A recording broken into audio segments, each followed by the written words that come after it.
cy'indwi hanyuma turangize. Anaweza tusaidie sana. Amen.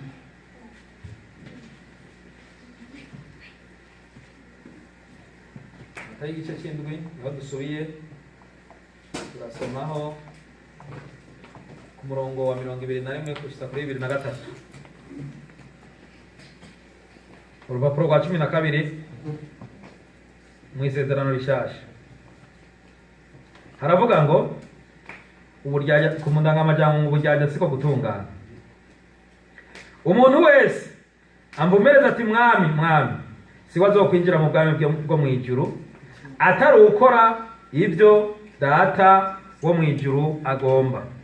Benshi bazombwira kuri wa munsi ngo mwami mwami ntitwavugishwa n'Imana mu izina ryawe, ntitwasenda abadayimoni mu izina ryawe, ntitwakora ibitangaza byinshi mu izina ryawe. 23 niho nzobajinjibura nti naho nigeze mbamenya mbiraho mwabakora ibiziramwe. Bwana Yesu atusaidie sana. Amen. Bwana Yesu asifiwe. Amen. Turi ku ijambo kumva no gukora. Kumva no kugira ante? No gukora. Twasomye amajambo menshi cyane. Bibiliya itanga karorero ati mbega umuntu yogira ukwizera mugabo atabikorwa afise byo mumanirike mu kwizera kwiwe kuba kugize nte gupfuye. Abantu rero benshi barizera, abantu mbere benshi n'abanyengabire, abantu mbere benshi baragira gute. Bibiliya ivuze neza ngo jewe mpora nkunda gutanga karorero. Abantu bavuga ngo kwizera mbere bakanavyigisha abantu cyane, mbere bakanabishimikirako cyane. Bwana Yesu dusaidie sana. Bati umuntu wese yizeye ko Kristo yapfuye akazuka akabiririmba uwo mbere akabyigisha n'abantu ngo inzamba niyavuga ni number 1 kuyumva. Jewe abo bantu nitujyana. Bibiliya ivuze ngo kwizera kutagira ibikorwa kwa kugizene kwa gupfuye. Reka mvuga karorero gatoya. Bwana Yesu dusaidie sana. Jamani, ninde yizera gusumba abapagani ashobora kwizera ko ashobora kujabuka ikiyaga adakoresheje ubwato, adakoresheje indege, mugabo akoresheje ururasago bamuciye, akoresheje ibabi ry'igiti ashobora kurambika ku mazi akarihonyora kakagenda? Ninde arusha kwizera uyu? Bwana Yesu dusaidie sana. Twari turafise kwizera kungana gutyo. Petero ariko aragerageza abonye Yesu ariko aragenda ku mazi avuga ati mwami nyemerera nagenze. Kandi Petero yari yizeye kabisa. Bwana Yesu dusaidie sana. Yari yizeye by'akarorero. Yari umuntu ngira ngo Bibiliya yose ivuga ko uwo muntu yari suja muri kila kintu cyose. Bwana Yesu dusaidie sana. Bwana Yesu asifiwe.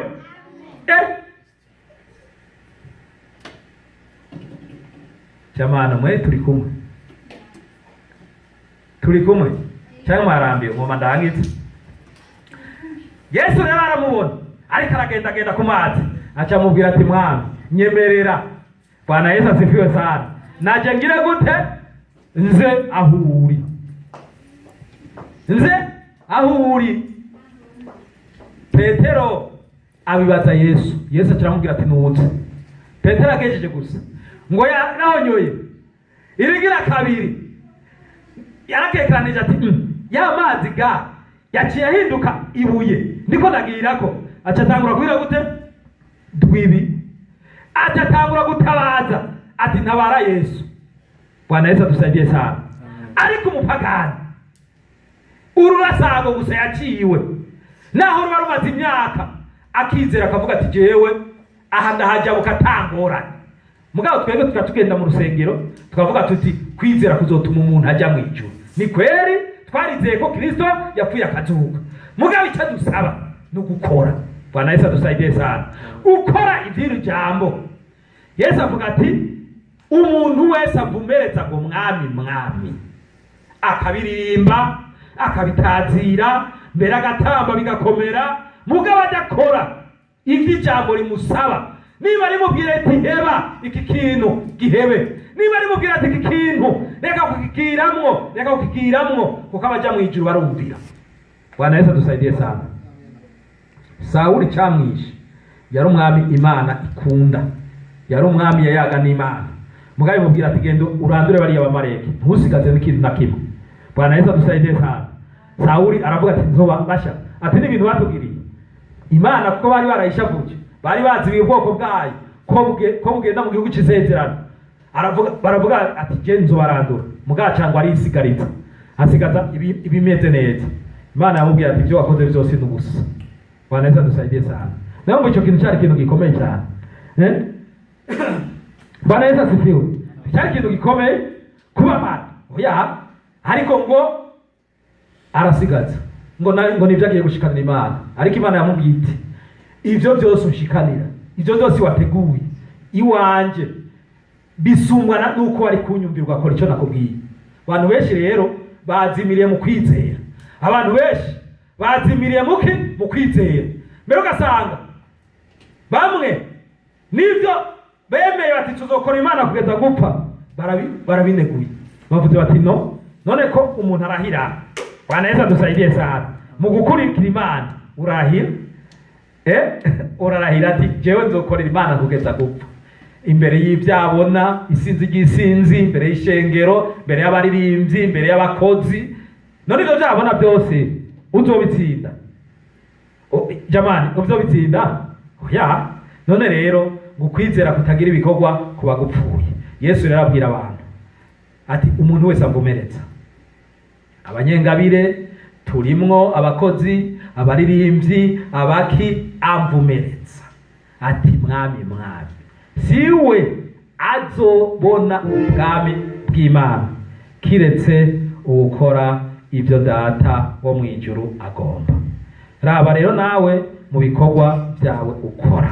Bwana Yesu adusaidie sana. Ufise ukwizera kutagira ibikorwa canke ufise ukwizera ufise ibikorwa? Ni wasanga ufise ukwizera gufise n'ibikorwa. Bwana Yesu asifiwe sana.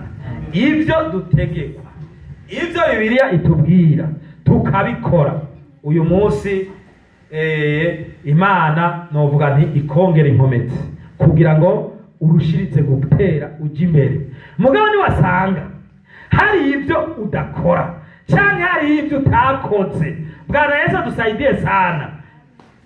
Reka ntaga karorero kanyuma. Uyu munsi iyo twebwe tuvuga tuti bo turuguruye urusengero, mugabo ntitugura ibi byombo, tuba tuvugira kuki? Imana yakiza iti ndabiguze rero ndabizanye. Bwana Yesu adusaidie sana. Iyo tuvuga tuti bo twugura urusengero, mugabo ntiturondere aho gusengera, none Imana yakiza utero ati Imana iguhezagire mukozi w'Imana. Bwana Yesu adusaidie sana. N'ubu nongeye kubivuga, Imana iguhezagire, iguhe kugira ikiganza ciza, abawe baje baguhezagire. Bwana Yesu adusaidie sana. Iyo tutarondera inzu yo gusengeramwo twari kuvugira mu ibarabara. Hahirwa rero uwumva, hagahirwa n'ukora. Yona arumva, Imana iramubwira ati genda ubwire bariya bantu b'Ininewe, ubabwire bihane bareke bijya bariko barakora. Yona ati no, arabyumva mugabo ntiyagirane yabikora, aca yiruka kwinyegeza. Bwana Yesu adusaidie sana. None Imana yaranezerewe, ahubwo yaciye mukorera mu nda y'urufi. Tibireka mahenda kwereke wavuze muranyinyegeza sha uri umuhinga, reka tubanze tunigana. Bwana Yesu adusaidie sana. Hariho abakora ibintu babanje kunigana, babanje gukubitwa. Bwana Yesu adusaidie sana. Ugakora igikorwa ari uko ubanje kurya inkoni, ugakora igikorwa ari uko ubanje kunigana n'Uhoraho.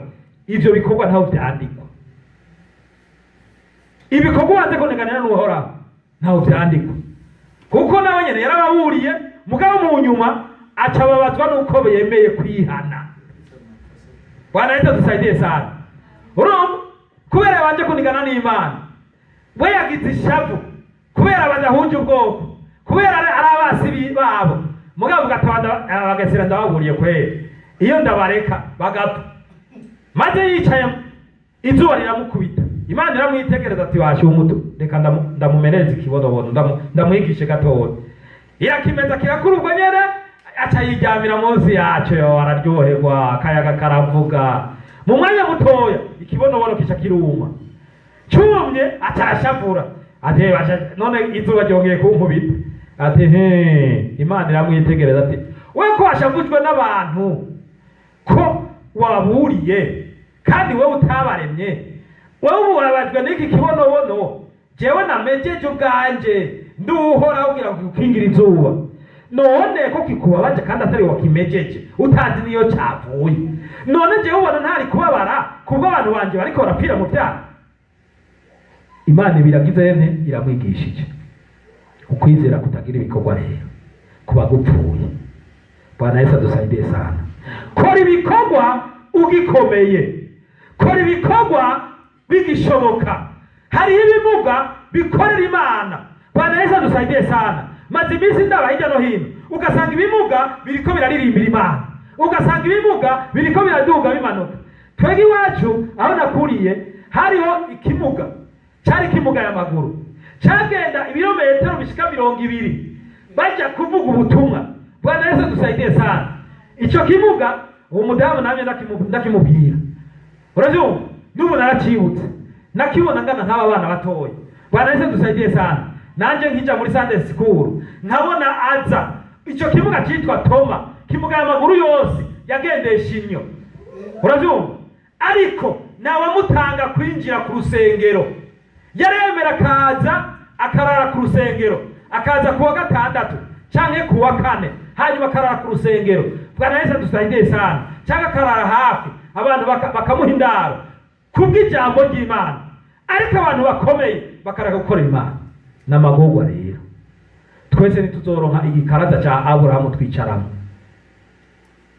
Lazaro apfuye agiye mu gikaraza ca Aburahamu kuko yari umukene, ntiyari afise icyo akoreshereza Imana, ntiyari afise n'ibyambagwa, ntiyari afise n'ihera yokoreshereza Imana kugira ngo abitse ubutunzi bwiwe mu ijuru. Ariko tweho turakomeye, tumeze neza. Rero kora ugifise uburyo, iminsi kiriho. Turarangije. Bwana Yesu adusaidie sana. Ndarangije abumvise aya majambo y'Imana, Imana yakunze ko dusangira kuri uyu munsi kandi mukayizera, Imana yo mu ijuru ibampezagirire. Ninde yifuza kumva no gukora? Hari icyo usabwa kumva no gukora. Bwana Yesu adusaidie sana. Kumva no kugira nte no gukora nico dusabwa. Uwifuza akavuga ati nanje nifuza ko Imana yonshoboza kumva no gukora, uwo ahari ahaguruke dusenge Imana.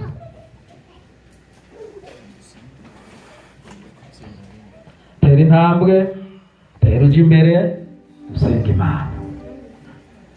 Bwana Yesu asifiwe sana. Gira intambwe usogeye hano dusenge Imana. Imana yo mu ijuru ibahezagire rwose. Imana yo mu ijuru ibaho umugisha. Imana irakoze kwibikunze. Hari abandi babyumva bakabyita ko ari bisanzwe. Ni byiza uno munsi ubyita ko ari bisanzwe. Mugabo Yesu